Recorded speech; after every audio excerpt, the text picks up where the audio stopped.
Welcome to Donmar TV News Channel. Okay guys, grabe itong pag-uusapan natin ngayon. Ito ay tungkol kay Pangulong Duterte, kung ano ang mga nasabi niya tungkol kay Bongbong Marcos na ito ay presidente na ngayon. Okay? Sabi niya, Duterte will give full support kay BBM. Ganyan katindi ang suporta guys. Para sa akin guys, we salute you Pangulong Duterte for doing that, no? If marinig ito ni BBM, it will give big inspiration ni BBM yung mga sinasabi ni Pangulong Duterte. Ito yung pag-uusapan natin ngayon guys, okay? Pangalawa nating pag-uusapan ay itong tungkol kay speech ni BBM, kung ano ang laman ng kanyang speech na full of hope, full of inspiration, magandang pakinggan talaga, at alam naman natin na gagawin talaga ni BBM kung ano ang karapat-dapat na ibigay sa ating taong bayan na uunlad ang ating bayan. Yan ang pag-uusapan natin, okay? Pero guys, bago ko yan itatalakay lahat, importante, please, I'm begging you to like this video para kakalat ito sa taong bayan, okay? I-like nyo. 1, 2, 3, go! Okay, i-like nyo guys para kakalat ito sa mga BBM supporters, sa friends and families natin. Marami ang makarinig, okay? This is a good news. And don't forget guys to subscribe my YouTube channel, Donmar TV. Also, hit the notification bell para lagi kayong updated, ma-notify kayo sa mga videos na kagaya nito. Okay? So, please subscribe na rin. Okay. Punta nga tayo dito sa first topic natin, no? Duterte will give full support kay BBM. Yan katindi ang magiging suporta ni President, outgoing President na si former President na si Duterte. Ganyan ang suporta niya. We salute you for that, President Duterte. No? Talagang ito ay nakapagbibigay ng inspiration ni President Bongbong Marcos at ni Inday Sara Duterte. Okay?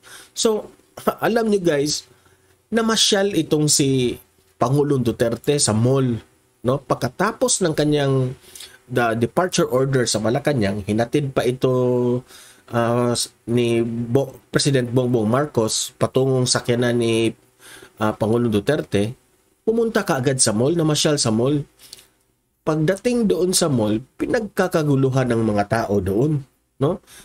Na parang rockstar yung mga tao, niyakap si Pangulong Duterte, umalik yung mga tao, nagsisigawan, Duterte. Meron ding nag-shout na salamat PRRD, ganun ba? Grabe ka-intense, nakakaiyak. At ano ang nangyari doon sa mall? So, pagkatapos doon, pumunta sa kanyang favorite restaurant, no? Matagal-tagal rin bago nakapasok sa kanyang favorite restaurant. Kaya nga hinaharangan siya ng mga tao, no? Pinagkaguluhan niya. Alam naman na si Duterte ay game na game. So matagal siyang nakapasok sa kanyang favorite restaurant. At pagkatapos doon sa kanyang kumain siya, no? Pumunta rin siya sa yung favorite niyang relo, no? Mahilig yan sa relo si Duterte. Hindi ito ang first time na nangyari na bumisita siya sa mga relo, no? Merong ding mga event noon na pagkatapos ng event pumunta ito kasi mahilig ito sa relo, at yung mga nagtitinda doon, mga kakilala na niya, suki na niya. So, yun, siguro bumili ng relo doon, no? So, di natin maiiwasan, meron talagang mga reporter na buntot kay Pangulong Duterte. So yun, tinanong na siya ng reporter, no? Sabi ng reporter, ano raw ang masasabi mo na si President Bongbong Marcos na yung presidente, ganon, yung tungkol kay BBM yung mga tanong. So ito yung sinabi ni Pangulong Duterte na we only have one president, so we should support Bongbong Marcos. Yan ang panawagan niya sa taong bayan na isa lang ang presidente natin, no? susuportahan natin si BBM kasi this is for the own good sa ating country, no? Na uunlad tayo. Yan ang sabi ni Pangulong Duterte. So, nakakatuwa ang sinabi ni Pangulong Duterte nang narinig ko ito sa balita, no? At if marinig ito ni BBM, gagana at gagana itong magtrabaho si President Bongbong Marcos, no? Kasi alam naman natin na itong si Pangulong Duterte ay the most trusted na mga ratings na nangyari kay Pangulong Duterte at proven and tested na ito na maraming nagawa. Believe tayo kasi talagang hinahangaan sa mga kanyang nagawa sa bansang Pilipinas, no? So masarap pakinggan ito kay President Bongbong Marcos na talagang full support si Pangulong Duterte, no? Pagkatapos doon sa ball, pumunta na sila sa airport kasi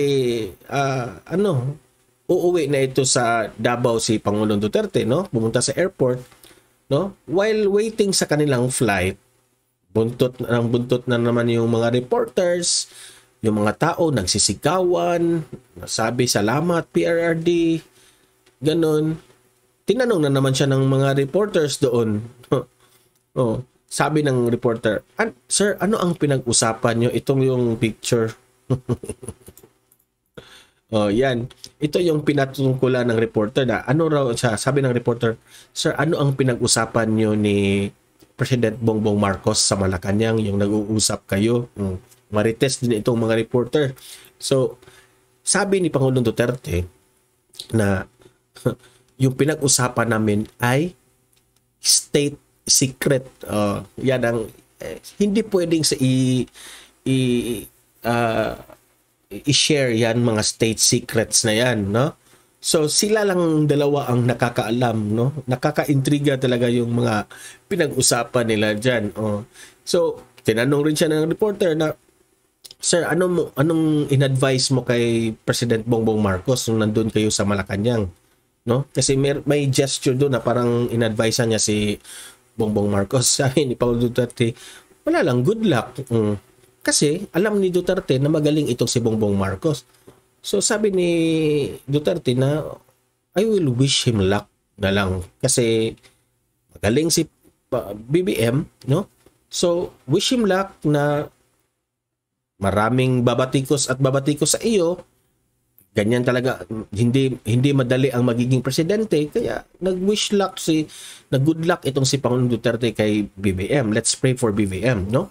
So talagang nasabi ko sa scene sa airport na, nasabi ko, grabe ang humble talaga ni Pangulong Duterte. Since day one ng kanyang panunungkulan bilang president until na sa 6 years na last day sa kanyang office, sabi ko talaga na very humble itong presidente natin, former President Rodrigo Roa Duterte. Very humble, no? And he is excited to rest and go home sa Davao, no? Mga taga Davao handa nang mag-welcome kay President Rodrigo Roa Duterte, no? They are very proud sa kanilang mayor, kasi mayor pa to eh. Mayor ang gustong ipatawag. So they are very proud kay Pangulong Duterte na mamahinga na ito si Duterte at magbabakasyon na ito sa Davao. Okay?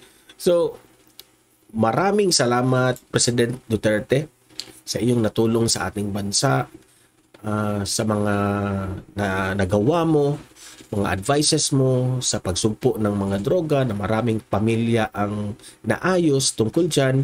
So masasabi ko, sir, maraming salamat sa inyong lahat. So libre kayong mag-comment, react tungkol sa sinabi ni Duterte kay President Bongbong Marcos. Okay? At mag-comment, react kayo kung ano ang masasabi nyo sa 6 years niyang panunungkulan sa atin sa Pilipinas. Okay? So, moving on sa ating next topic is itong speech ni Bongbong Marcos sa inauguration kahapon, kung ano yung laman ng kanyang speech. Okay? So, ito yung sinabi niya. Nag-promise itong si President Bongbong Marcos na i-reform, magreforma, marami siyang i-reform that will benefit Filipinos. Yan ang sinabi niya. So marami yan, no? This is sa kanyang 20 minutes na speech, no? Tratrabahuin niya yung economic recovery na alam naman natin na sinira ng pandemic ng COVID-19 ang ating economic. So maganda ito na ibabalik niya ang ekonomiya natin. At priority niya, sabi niya, priority niya ang food and infrastructure. Maganda yan. So, sabi rin niya na hindi siya, kasi alam niyo naman yung mga kritiko, kung na naman, no? Especially nga si Duterte, biktima rin sa ganito, di ba? He is not interested in taking credit. Kasi marami yan, mga dilawan, mahilig yung mag-credit. Mayor Isko, may mga konting moves na he will take credit sa kay Pangulo, yung mga nagawa na mga Manila Bay, yung bridge, no, sa Manila na sometimes na credit kay Mayor Isko kasi alam niyo naman si Mayor Isko parang pagaling-galingan yung ganyan o so credit na naman kay Mayor Isko, ganun ba, no? So hindi interesado si Bongbong Marcos sa kanyang mga moves, no? Yan, sabi ko, Mayor Isko isa dyan na parang may moves na ganyan, no? So sabi niya, yung mga proyekto ni Pangulong Duterte ay talagang ipagpatuloy niya kasi nakaka-benefit yun sa taong bayan, no?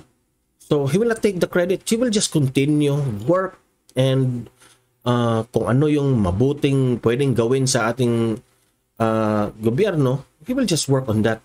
Yan ang sabi ni President Bongbong Marcos, no? At nabanggit rin yung Department of Education, yung education natin raw, sabi ni Bongbong Marcos ay very important kasi yung mga bata natin ngayon na affected talaga sa COVID-19 pandemic na medyo humihina yung ating quality of education. Sabi niya, may babaguhin siyang mga para to improve. Kinote pa niya, hindi ito tungkol sa history kasi yung mga kritiko na naman dyan, mga dilawan. Kasi alam naman natin na sa history books ng Department of Education, meron talagang grabing paninira sa mga Marcoses. So hindi ito ang pinatutungkulan ni Bongbong Marcos na babaguhin niya. Hindi. Kung nandiyan na yan sa textbook ng paninira nyo, hayaan niya, sabi niya, hayaan nyo yan. No? But ang focus niya is back to basic. Yung talagang sciences, math, English, talagang tututukan niya ni BBM kasi ito yung medium of the basic of education na talagang sa paglaki ng ating mga mag-aaral ay ito magagamit talaga ito nila kapag sila ay magtatrabaho na. Okay? Yan ang tinutuan niya. So, guys, masasabi ko talagang napakagaling ng speech ni Bongbong Marcos kahapon. Full of hope tayo, courage, no? Na alam lahat ng speech niya galing sa kanyang puso, no? But alam ko meron talagang mga kritiko na ayaw tigilan ito si BBM, no? Talagang meron at merong mga kritiko diyan, mga dilawan, mga pinklawan, mga kakamping diyan. Sa kanyang 6 years na panunungkulan, maraming babatikos dito kay BBM. No, hindi yan natin maiiwasan. Ngunit kaming mga vloggers ay handang-handa rin para harangin namin yung mga paninira nila kay BBM. Handa naming ipaglaban dyan si BBM, kaming mga vloggers. Okay? So, libre kayong mag-comment, react sa speech ni Bongbong Marcos sa mga kanyang mga dream, hope, so wish niya sa Pilipinas, sa kanyang mga gagawin. Okay? So, comment, react, babasahin natin yan. And guys, i-like nyo tong video na to para kakalat ito sa taong bayan. I'm begging you, like this video and mag-comment na kayo. Don't forget to subscribe to my channel, Don Mar TV. Hit the notification bell para ma-notify kayo sa mga good news tungkol kay BBM. Okay? So, patuloy nating ipaglaban si President Bongbong Marcos, ang ating former President Rodrigo Roa Duterte, at si Vice President natin Inday Sara Duterte. Okay? So, mahalin natin ang Pilipinas. See you in my next video. And God bless to one and all.